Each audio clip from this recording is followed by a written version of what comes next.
Message from Isis. I, Isis, mistress of the mysteries of nature, speak to you. You novice who seeks to go through the gates of initiation, and you layman who will read with idle curiosity. Calm your spirit, clear your mind, calm your emotions. Get away from worldly noises and look for shelter under the mantle of your own self, so you may cross the threshold that leads to the abode of the magicians with no danger. Cast away your prejudices, shed your egotism, flee from personalism and rashness for an instant, analyze with serene eyes. Do not fear aught but yourself. Do not doubt but that which you analyze superficially. Do not deny before meditating. Separate yourself from the multitude that obscures your ideas. Be yourself and think for yourself. Do not limit yourself. You, seeker of wonder, you candidate for initiation, do not look into the distance.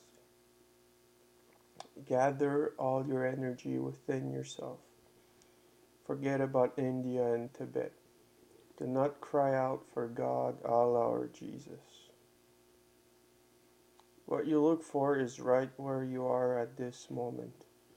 Yes, stop looking toward the outside and bury your sight deeply within yourself. Tune your perceptions, sharpen your senses, and there in the center of your being are you, your I, your real essence, the truth behind lies. The immortal energy that gives life to the clay that is you. Look with devotion and reverence because there is light, and the light that blinds you is God. Listen to how it decrees, 7 am I, the road and the life. But beware, you cannot contemplate God face to face without dying. Are you willing to continue?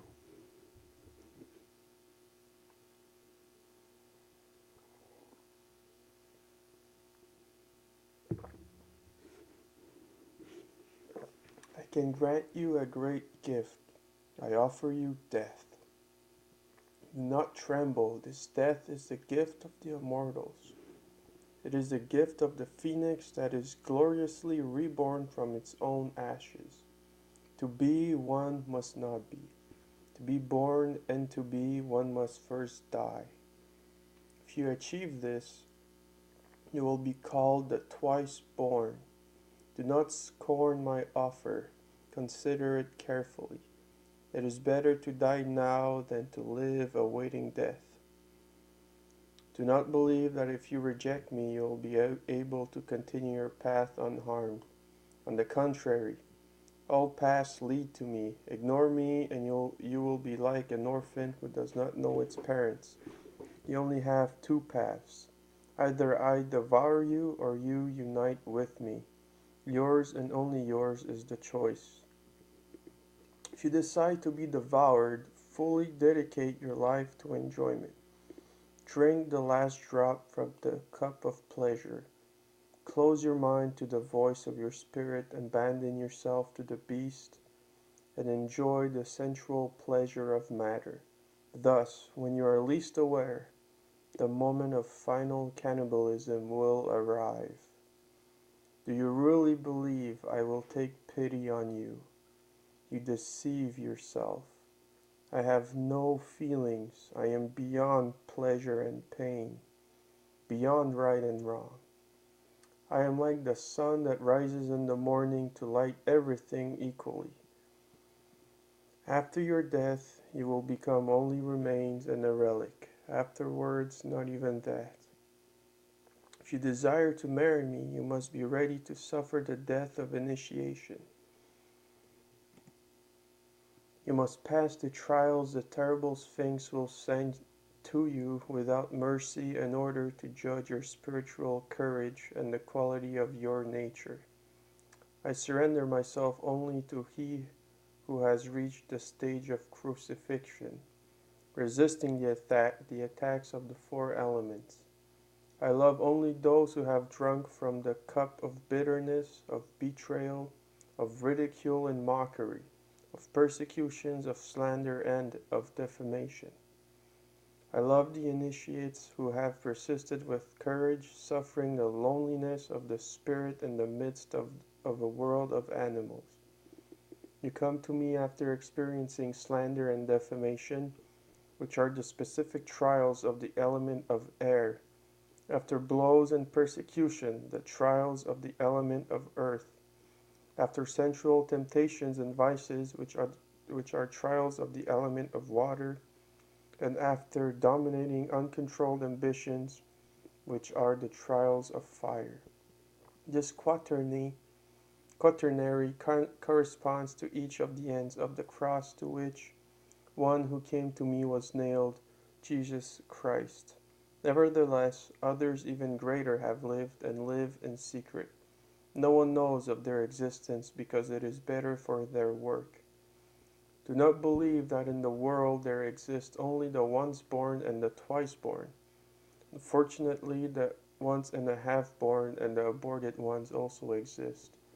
Beware not to be taken in by their convincing lies and Machiavellian language. These beings live neither in this world nor the next.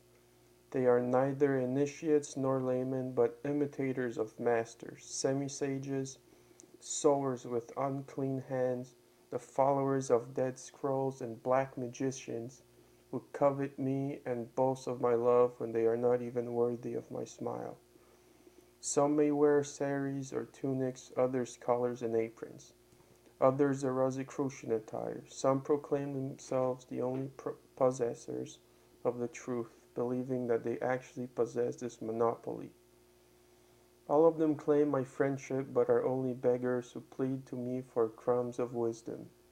You do not achieve second birth by standing on your head or meditating, nor in the coffin of purely symbolic ceremonies, nor by good works or the grace of the Holy Spirit. If you disdain me, receive my blessings and continue on your own, destined to be food for the gods. Not all can be men. Some can only be animals or worse, vegetables. If you come to me through curiosity, think twice. It is easy to be rash with what one does not know. If you are not brave enough, turn back. Shield yourself with your vanity and your pride. Content yourself to look down at the ground like your kin. If you are not prepared, do not aspire to see my face. Unfortunate is he who, possessed by animal greed or misguided curiosity, contemplates only my reflection, as he will never forget me and will die tormented by the desire to possess me. If you are prepared, if you have eyes to see and ears to hear, if your intention is pure and noble, proceed without discouragement, and know that from the moment you uncross the threshold of the occult abode, I will be anxiously awaiting you like the young bride for her first love. This book can help you. It can be the guide that will take you to the hidden door, where so many seek and so few find. Seek and you will find. Do not pray for the gods. Fight for me. You will conquer me with the strength of your own decision, not by praying. Well, time's up, folks.